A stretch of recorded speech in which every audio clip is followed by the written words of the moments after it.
Femme Média, presse, art et médias. Tout de suite, un reportage sur le surfskate, une discipline encore méconnue. Le surfskate, c'est une discipline assez douce qui permet vraiment à tout le monde de pouvoir se lancer sur une planche de skate.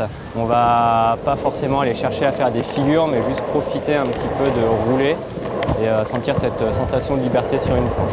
Cette sensation de liberté, c'est celle de la glisse. Loin du sable et des embruns, le surf s'invite aujourd'hui au cœur de nos villes. Donc c'est une discipline qui s'apparente à du skate, mais qui est un peu différente parce qu'on a un skate qui va bouger différemment qu'un skate normal. Donc l'objectif, c'est vraiment de pouvoir simuler du surf sur le bitume. Le surfskate est né en Californie à la fin des années 90.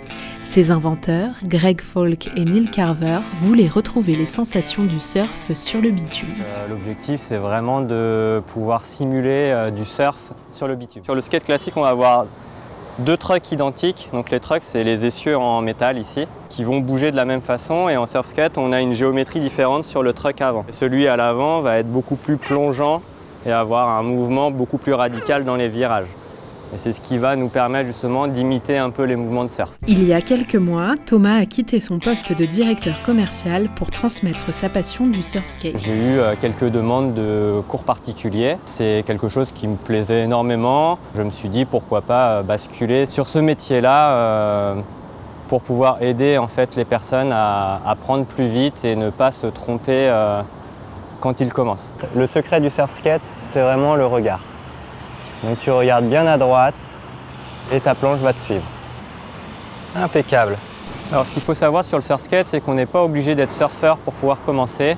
J'ai énormément d'élèves qui sont plus âgés, on va dire, que les élèves de skateboard classique. Du plus jeune, 6-7 ans, jusqu'au plus ancien, jusqu'à à peu près 60-70 ans. Ce qu'il y a de cool, c'est que si vous revenez de vacances et que vous avez essayé le surf pour la première fois ou pas, vous pouvez vraiment du coup retrouver les sensations de glisse, même en habitant en ville. C'est ce plaisir de glisser sur quelque chose. Là, ça va sur l'asphalte au lieu d'être sur les vagues, mais vous allez pouvoir continuer à profiter de cet instant de glisse.